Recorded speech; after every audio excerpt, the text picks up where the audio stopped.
Hi, my loves. Welcome back to my channel. Today, we're going to talk about how to let go of emotions from your past, okay?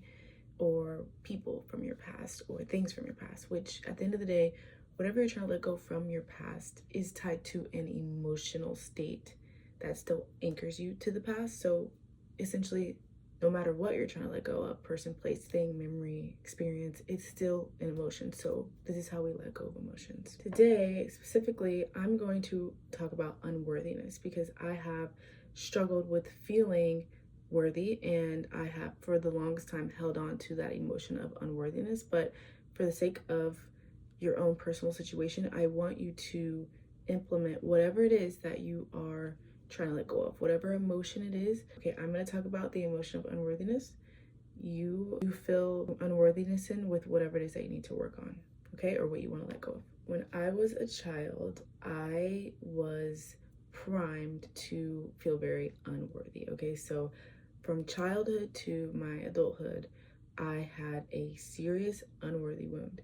And where that came from was when I was young, me and all my siblings had to work out all the time. We all had to run, we all had to lift weights, we all had to weigh ourselves and check our heights and look at our habits, all these things, okay? My parents, God bless them, with no ill intentions, always set me and my siblings up and, in a sense, pit us against each other. Who had the best weight? Who had the best height? Who could run the longest? Who could be the smartest? Who could do this, do that, whatever. So what that created for me as a very young child was an unworthiness wound. So essentially, if I'm not better than my siblings, then I'm unworthy of love. If I don't perform better, if I don't have a better weight, if I don't eat healthier, if I don't do this right better than my siblings or correct to my parents' eyes, then I am not going to receive love. So this created a superiority complex in a sense for myself. Some people call it hero complex, whatever, but just feeling like, some people call it perfection, just feeling like I have to be the best, right? I have to be good enough, right? I have to be worthy of love, right? So as I got older, whenever I went through normal things, right? You get bullied, you get made fun of, people hurt your feelings, whatever. Instead of reacting in a way that was more authentic, like, wow, this really hurt me. This really hurt my feelings. Like, I feel sad, whatever. No, I responded from my unworthiness wound.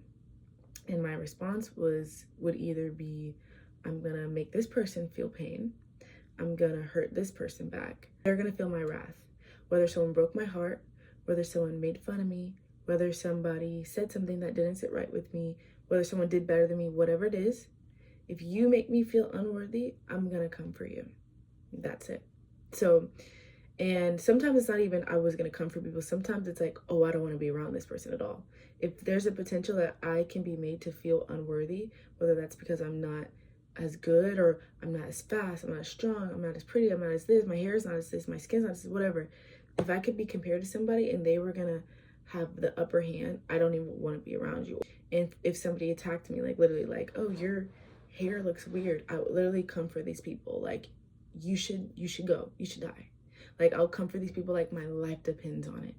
Like, it was that serious, right? That's what a wound will do to you. That's what being taught that you have to be better in order to be loved. You have to have the upper hand in order to feel loved. That's what that will do to you as an adult. Very early on in my life and in my adolescence, teenage years, I realized that I was considered a mean girl. I was considered mean, right? Like, people didn't want to be around me. People didn't want to say how they truly felt around me. People avoided me because I was just mean. Like, nobody knew if I was gonna snap at them or clap back at them or be hurtful to them. People didn't even want to joke, right?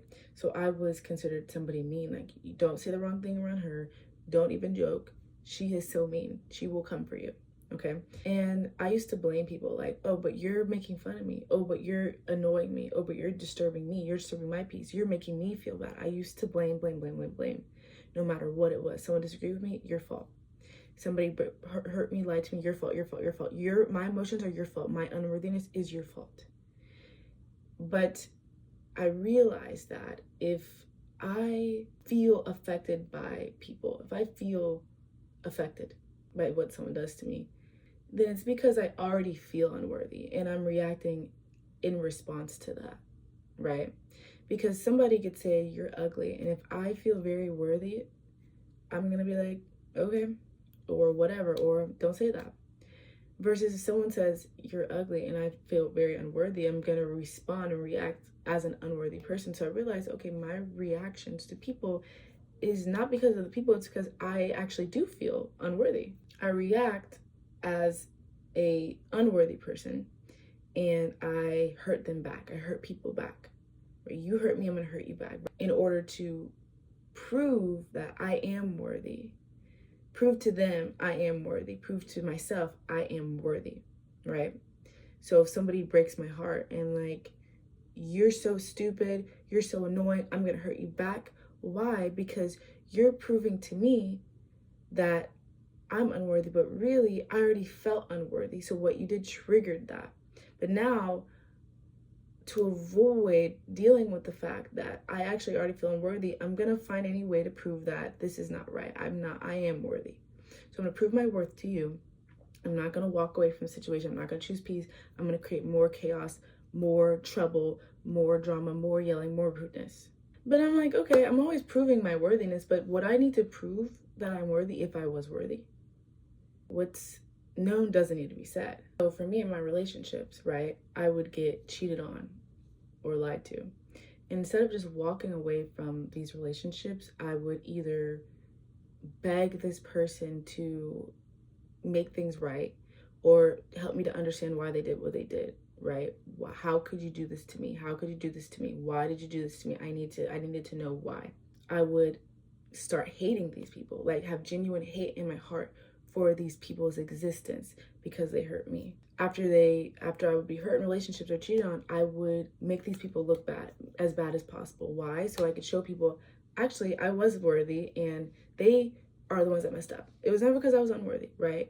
Or I begged them to make things make sense so I can prove that, okay, this is not me. It's not because I am unworthy. They messed up. Because you are making me feel the one thing that lies deep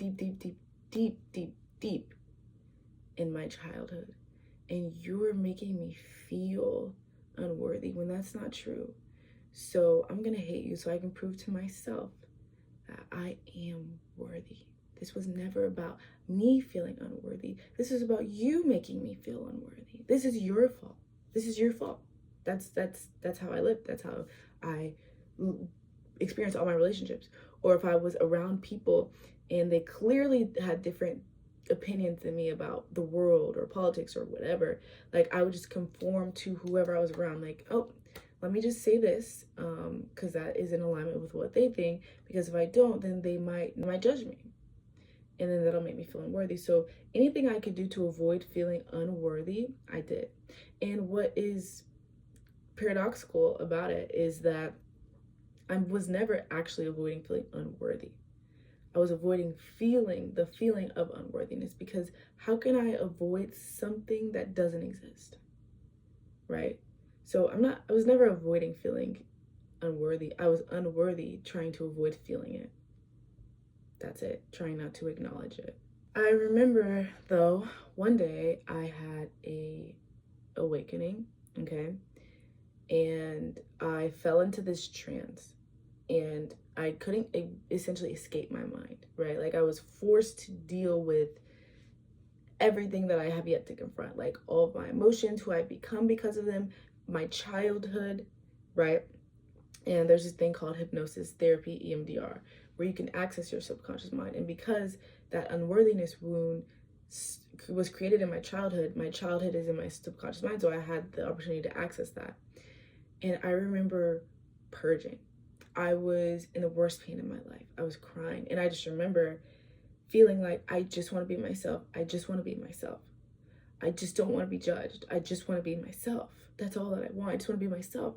I can't do it. How do I do it? I was going through that, and it was so much for me emotionally. And I was crying, throwing up, everything. Like my emotions were purging. I was purging, right? because that was like the first time I'd ever confronted that, right? Before, it was just silently controlling my mind and my actions in my life. But when I was able to face it, confront it, I was sick to my stomach, because I could also not just see what I truly wanted, who I truly was, but I could see how far from that I was. How I've put on so many different masks just to protect myself from feeling something, just to protect myself from feeling unworthy, right? Just to protect myself.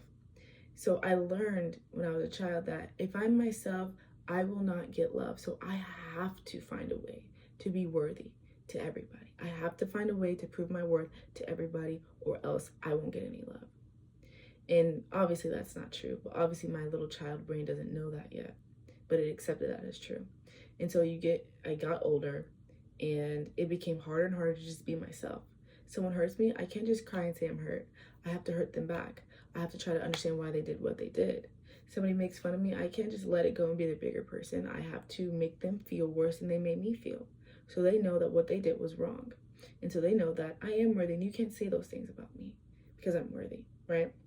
So it just manifests into an ego that is trying to protect you, but is essentially poisoning you at the same time, disconnecting you from your authentic self more and more and more and more. Then you have a moment like me where it's like you can't go on any longer being this person that you're not.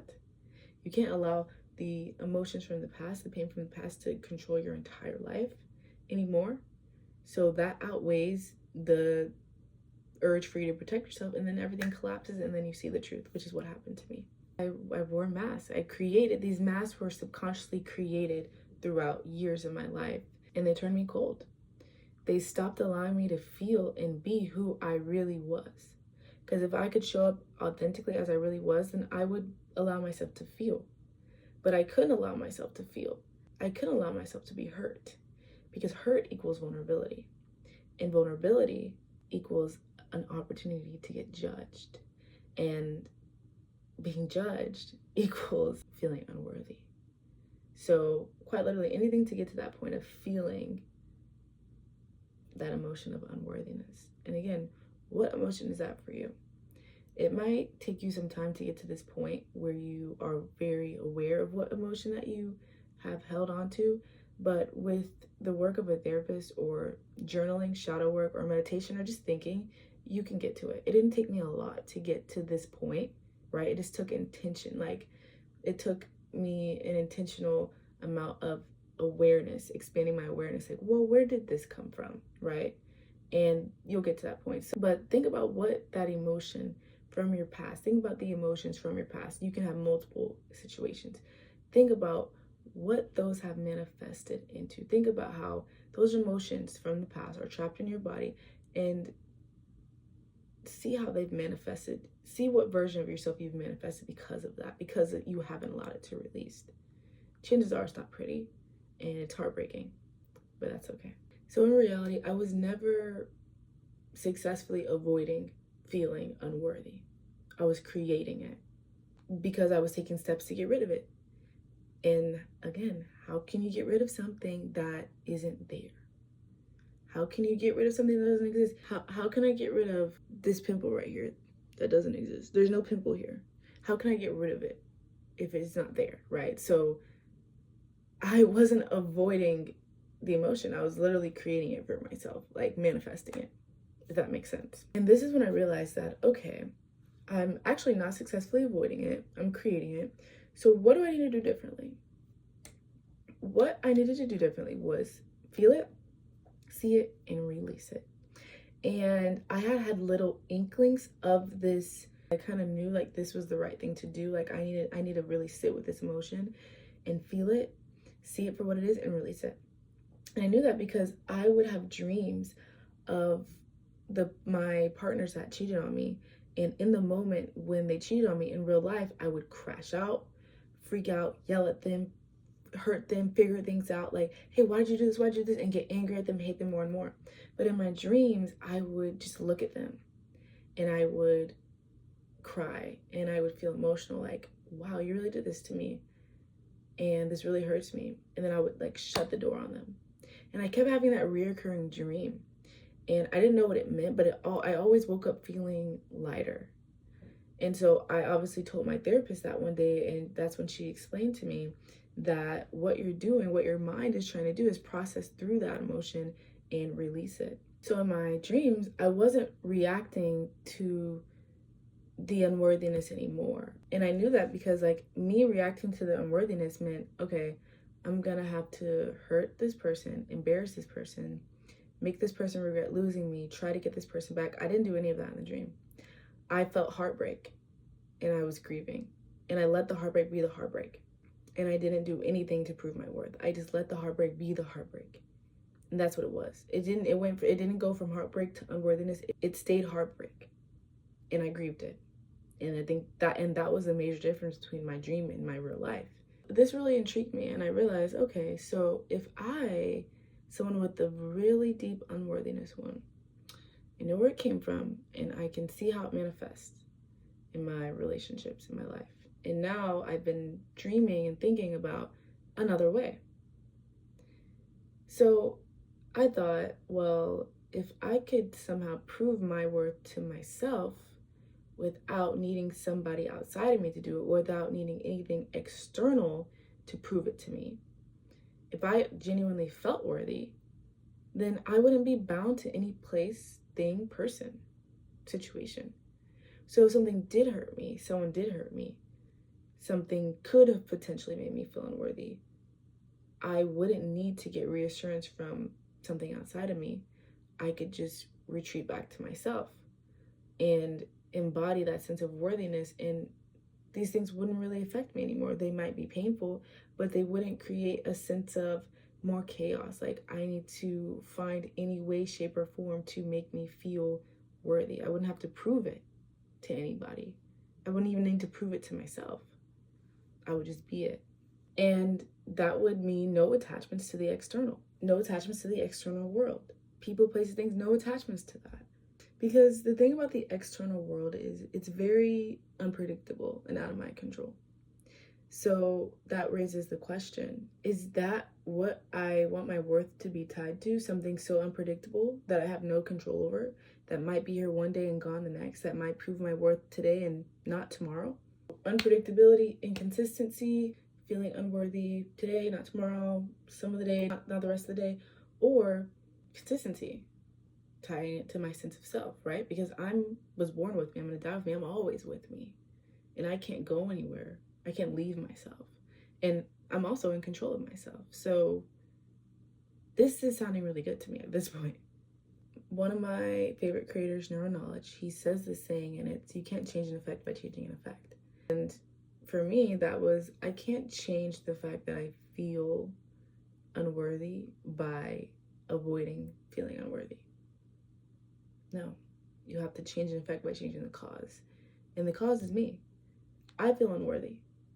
I'm creating this emotion of unworthiness. Something from the past, some experience from the past created that sense of unworthiness that I'm holding on to, that I can't let go of emotionally, mentally, physically. Again, I realized, well, if this all started in the past and it's still affecting me today, then I'm living in the past. And I'm living in the past presently because my body and my mind have memorized this emotion of unworthiness, right? So a lot of you guys, you have memorized emotions and experiences. You're literally living manifestation of the memory that you have. You've memorized it. Your body is very familiar with the feeling, the sensation of that emotion. My body was very familiar with the sensations of unworthiness. It knew it like the back of its hand. My mind knew it like the back of its hand. So once I unmemorized that emotion of unworthiness, I stopped being an unworthy person, right? Because all that we are as humans is a state of being, a mind plus a body. And whatever mind you have memorized plus whatever body you've memorized is who you are. So I unmemorized an unworthy mind and an unworthy body. So the way I reacted changed, right? Because people could say and do the same thing, situations could play out the same way, but because I stopped being an unworthy person, I stopped feeling unworthy, I stopped thinking unworthy, I wasn't affected the same.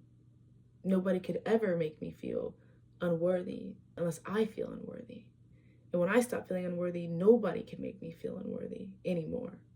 And it goes the same. When you stop feeling not good enough, nobody can make you not feel good enough. When you stop feeling unlovable, nobody can make you feel unlovable. When you stop feeling hatred and anger, nobody can make you feel that way. That is the magical, beautiful, powerful part about all of this. When you memorize something inside of you, is yours, and nobody can take that away from you. And that can be to your benefit or to your detriment, right? If you've memorized peace, nobody can take that away from you because it is memorized and it's stored in your body and your mind, and that's how you operate as a human being, right? But if it's anger that you've stored, that you've memorized in your mind and in your body, then that's really your entire life experience. That's your entire reality. This leads me to the practical steps on how you're going to unmemorize an unwanted emotion, an unwanted body, and an unwanted mind, and how you're going to memorize something new and better. So right now, you're living in the past. And when I say living in the past, I mean your mind has memorized an experience from the past, and your body has memorized an experience from the past that it still holds on to and operates from. So you're living in the past because of a traumatic past experience. And that past experience now, because your mind and your body have memorized it, it is now your subconscious mind. Your subconscious mind is the part of your mind that operates below your awareness, right? So anything in your subconscious mind controls you, like a program on an avatar, right? If you program an avatar to say you can't swim, then every time the avatar jumps in the water, it's gonna sink every time, no matter what. That's essentially what your subconscious mind is doing, right? And so your subconscious mind has certain states. But where it gets a little bit more complex is not only has your mind memorized the actual experience, which is obviously a thought, your body has memorized the emotion. So your body becomes the subconscious mind because it holds the emotion from that past experience, okay? So follow me when I say your body has now become the subconscious mind, because that matters for this next part that I'm about to show you. Because your body is the subconscious mind, your body has memorized an emotion. That's where we are right now. So right now, I want you to think about what emotion that is if you figured it out. Mine was unworthiness. Yours could be anything: unlovable, anger, sadness, resentment, you name it. Sit with yourself and think about it, and then run through this exercise, right? So mine is unworthiness.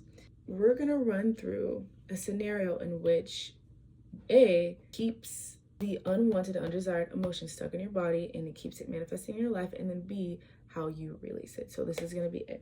Because your body has memorized an emotion, whenever this emotion is triggered, right? Because emotions are familiar to us and they can be triggered at all time. Think about fear, right? Doesn't matter where fear came from. It doesn't matter the exact detail or the exact story, but you can be triggered by fear at any point, right? You could have been slapped in the face when you were a child and now you are very familiar with fear, but then when you're an adult, your sister jump scares you, and that's fear, right? So that emotion gets triggered. And instead of letting the emotion be, right, and you letting it release, you avoid feeling the emotion. You avoid feeling the emotion. And how do you avoid feeling an emotion? I mean, there's a lot of ways, but one way in particular is you mask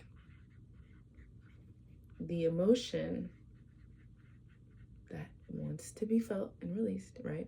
You mask that emotion with a version of yourself, okay? So we have the memorized emotion in our body from way back when. It's currently being triggered. When it's triggered, we don't feel it, we avoid feeling it. And the way that we avoid feeling it is by creating a version of ourselves that doesn't have to feel it. So for me, unworthiness. I got cheated on. Instead of just feeling sad and heartbreak, right? I don't want to feel that. Instead I'm gonna be a bitch, and I'm gonna be vengeful, and I'm gonna be hateful, and I'm gonna have resentment. towards this person. I'm going to make this person feel bad. I'm going to humiliate them. I'm going to make them beg for me back. I'm going to beg for them back, right? I'm becoming a new version of myself, which is essentially a mask. I'm masking that emotion of unworthiness. Anything to not feel this, even at my own detriment, right? I'm going to hurt even at other people's detriment, right? You create a version of yourself in order to mask that emotion, whatever that looks like for you, right? Use your own example. And now what you're doing is not only hiding how you truly feel, not just from others, but from yourself, but you're also hiding who you truly are. And I hope you guys can read this. Hiding who you truly are. Because if you hide how you truly feel, you're not being who you really are. You're not being your authentic self. So you're pretending. You're wearing a mask. Okay? And so, what happens when you hide who you truly are? What happens? You further reinforce being not who you truly are, right? And if to begin with, the way that you responded to the experience that caused you pain was to not feel it and to trap it inside your body, then you're doing that again. And every time you get triggered with the same emotion, you do it again, you do it again, you avoid it again, you avoid it again. Now you are further reinforcing the memory of that emotion, right? It's becoming more and more and more real. Your body's remembering it more and more and more and more, right? And not just, and your body is not just remembering the sensation of it, it's also remembering your response to it, and it's manifesting that each time. So the very first time you responded to feeling unworthy or not good enough or unlovable, you avoided feeling that, and then you did something else to make yourself feel better. So now, what's going to happen every time it comes back up? You're going to avoid feeling it and do something to make yourself feel better. Now this is a pattern. Now this is who you are. You're no longer your authentic self. You are now a completely different person of yourself. And it's so deep rooted that it feels real. It feels real.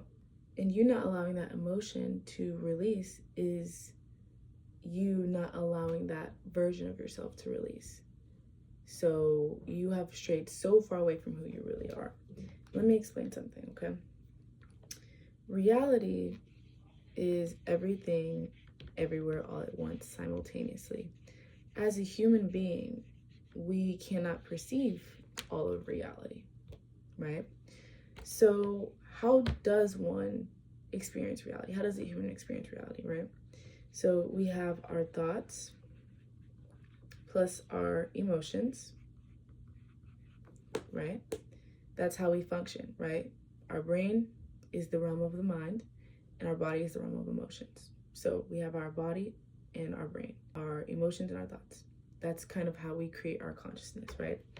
And so you take your most repeated thoughts and your most repeated emotions, and you repeat them so much that they become familiar to you and memorized, essentially. And if you memorize them, then it's essentially who you are. And they have a very controlling effect on your behavior. And so say you're thinking and feeling the same way repeatedly. Now it's familiar, okay? Now those familiar thoughts and emotions are creating behaviors.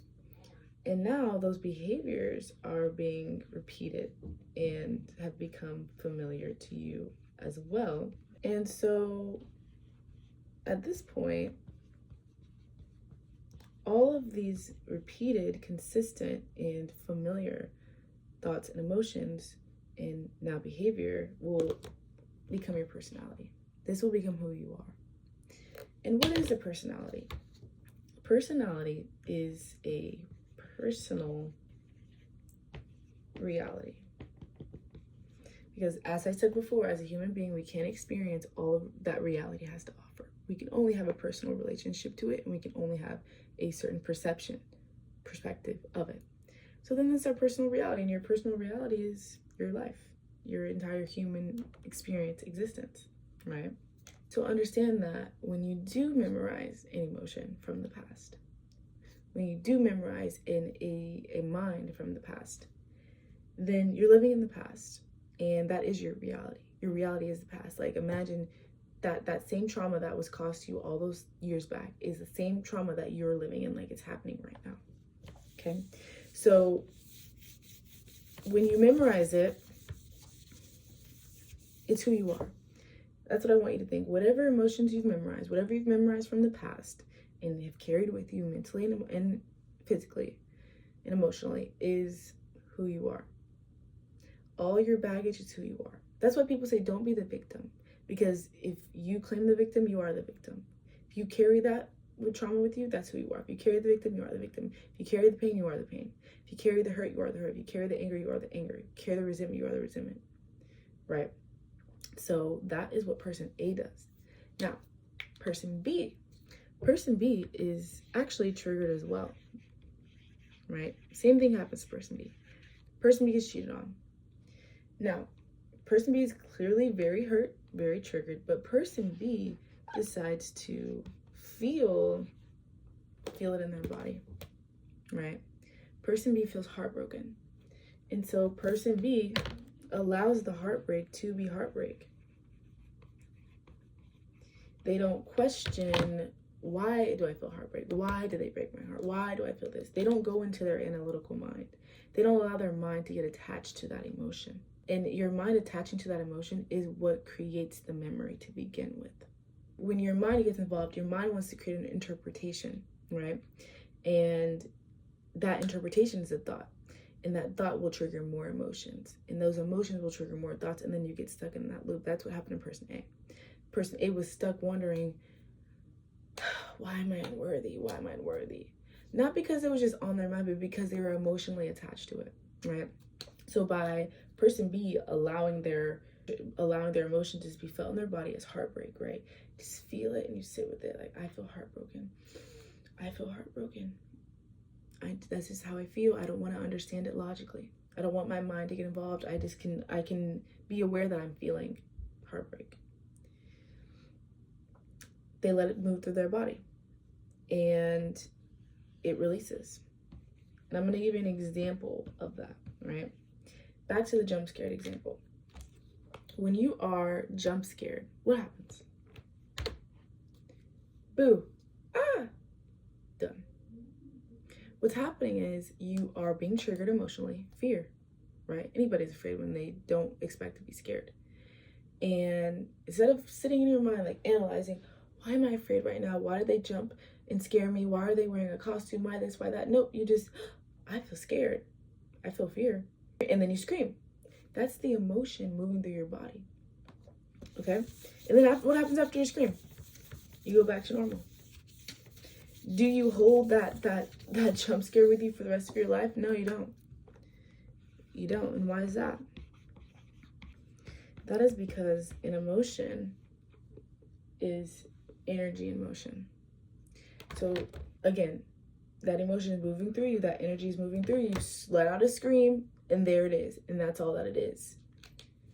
When you get betrayed, you feel heartbroken, you cry it out. You scream it out, you yell it out, you purge it out. That's the energy, that's the emotion moving through your body. And that's what person B does. Because person B is doing that, they are feeling how they truly feel. They're not hiding it like person A. And because they can feel the way that they truly feel, they are being who they truly are. I think I messed up that heart. It was supposed to be a heart right there. That's supposed to be a heart. My handwriting might be really bad today. It's the message that matters. And so, because of person B's actions and decisions to release an emotion, let themselves sit in it, feel it, and let it be released in whatever way it's released, their body has no memory of it. Their body has no memory of it because the mind didn't get involved. The mind didn't attach to that feeling, give it meaning, ground its roots deeper in the body. No, the mind didn't get involved. The mind didn't get attached. It didn't take the emotion and interpret it, give it meaning, and store it and leave it in the body for it to be triggered again. Nope.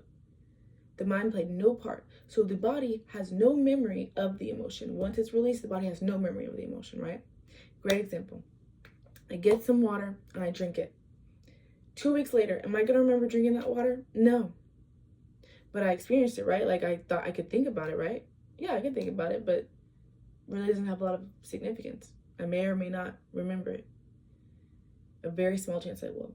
Or I get water, I drink it, but I end up spilling it all over my face and it's super cold and I freak out because I'm feeling something now.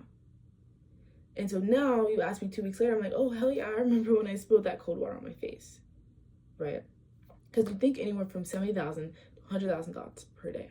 I'm sure I've said this before.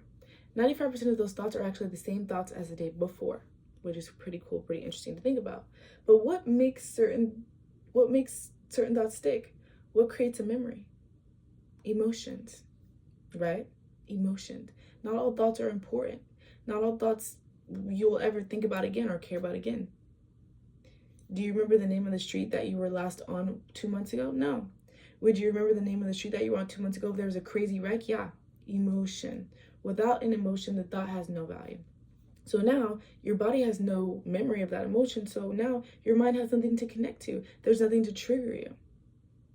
See what I'm saying? That's the difference between person A and person B. Now, this is a bonus, but for person C, okay, person C is in the middle, right?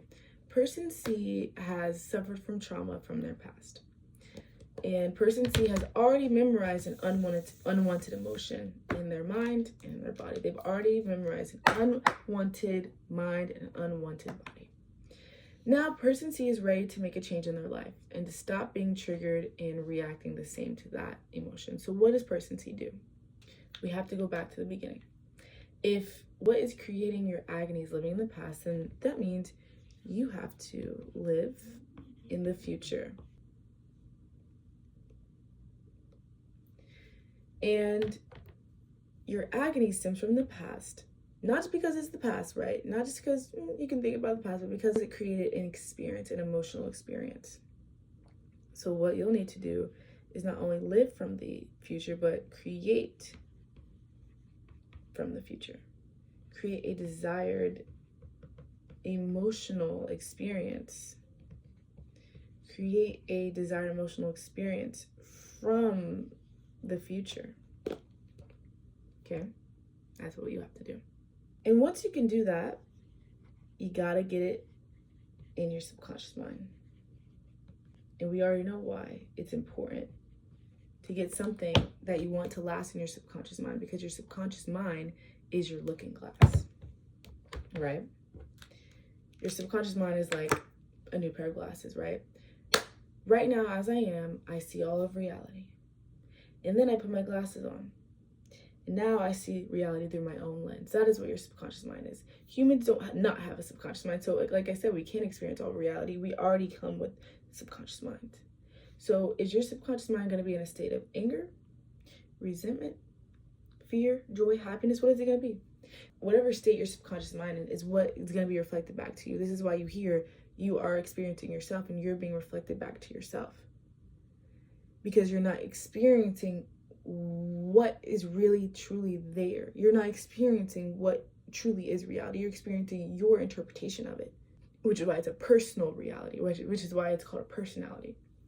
So right now, your pair of glasses or your subconscious mind is in an unwanted state that's manifesting bad things. Manifesting meaning if you're angry, if you have an angry subconscious mind, if your subconscious mind is in a state of anger, then all you're going to see is anger. You could be in the most beautiful place with the most beautiful people, beautiful opportunities, everything right in front of you, but all you can see is anger.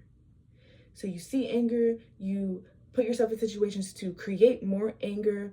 People are angry at you. It's just anger. That's literally all that you can see. This is why you see self-sabotage, right? Because you have to create more of what it is that your mind, what your subconscious mind is. You attract what you are. That's when you hear that. You attract what you are, which means all you can really perceive is what is the state of your mind. So we have to create a new state of mind, a new subconscious. and get it so ingrained in your subconscious that you don't have to do any work. Your subconscious will find it for you. So that means we have to memorize a new emotion. So what's that emotion going to be, you guys?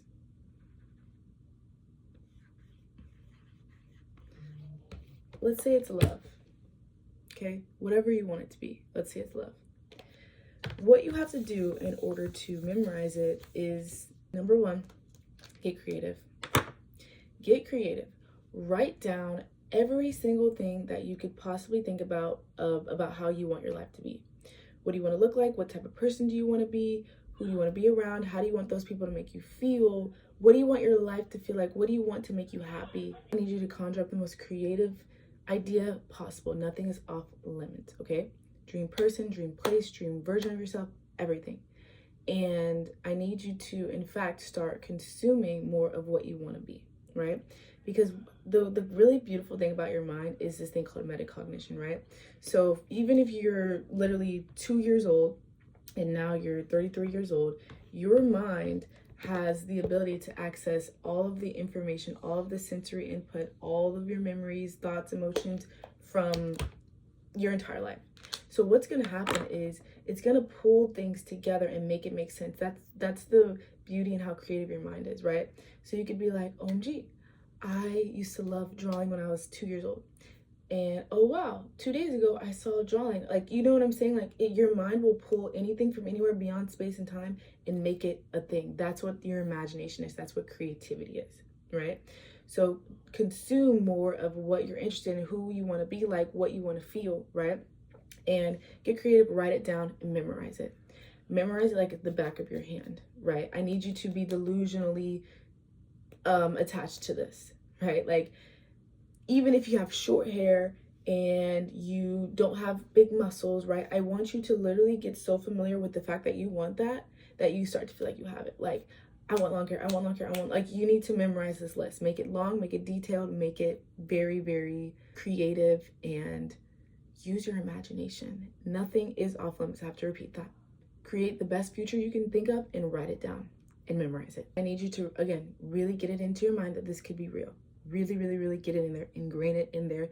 Read this list every day, talk about this list, become one with this list, okay? Mentally, imagine it, talk about it, whatever gets you mentally attached to it.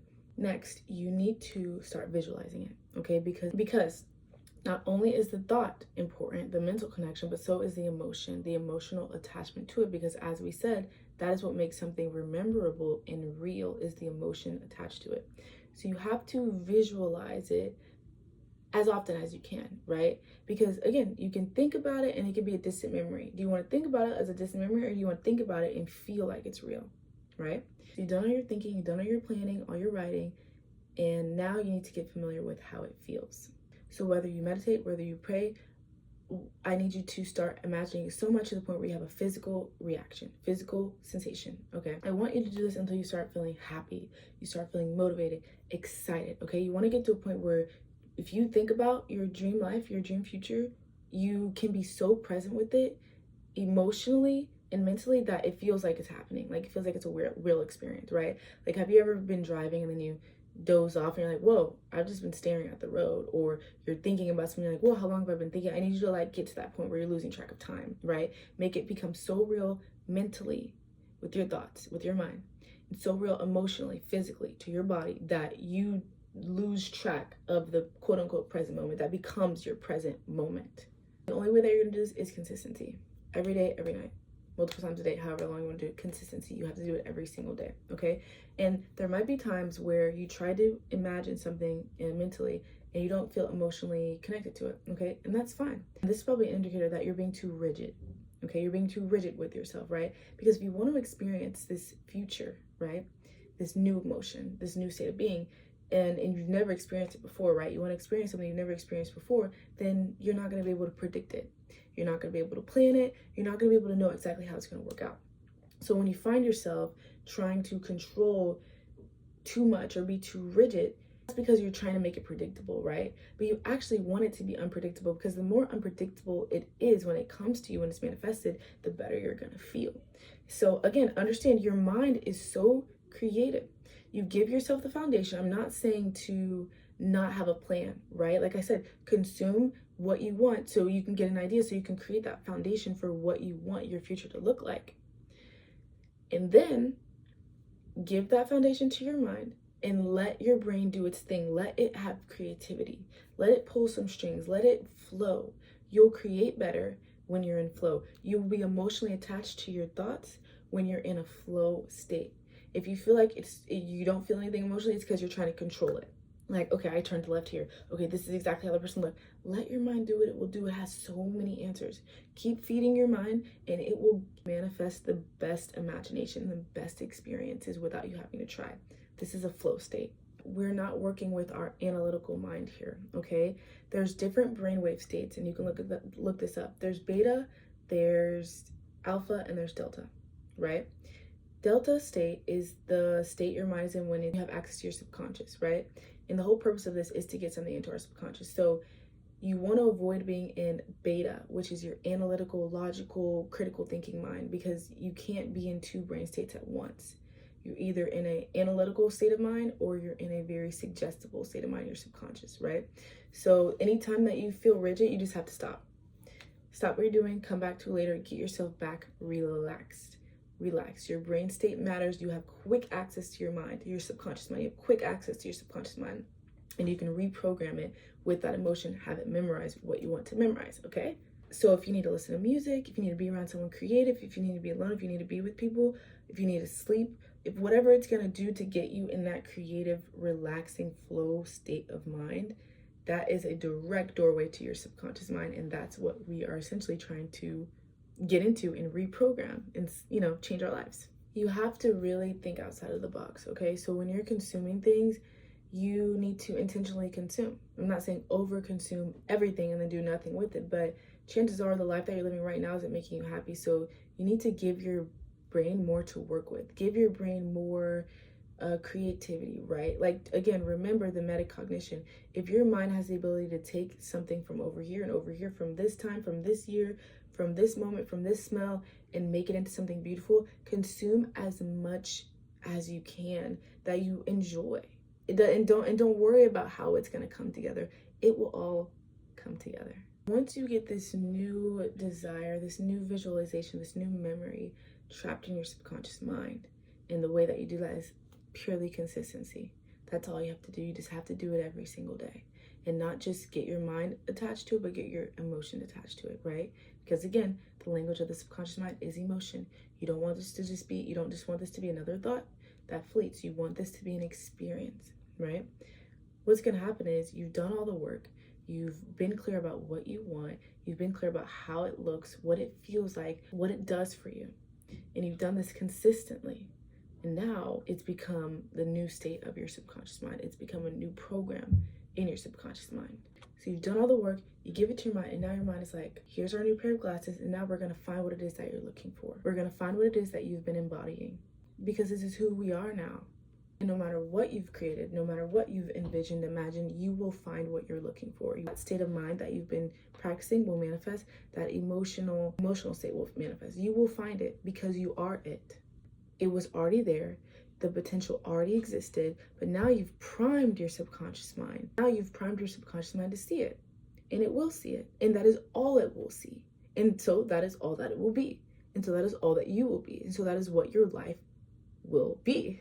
That's who you'll be, because that is all that it is. And then when you do manifest it and you get to experience that manifestation, it's going to further reinforce that emotion, further memorizing it in your body.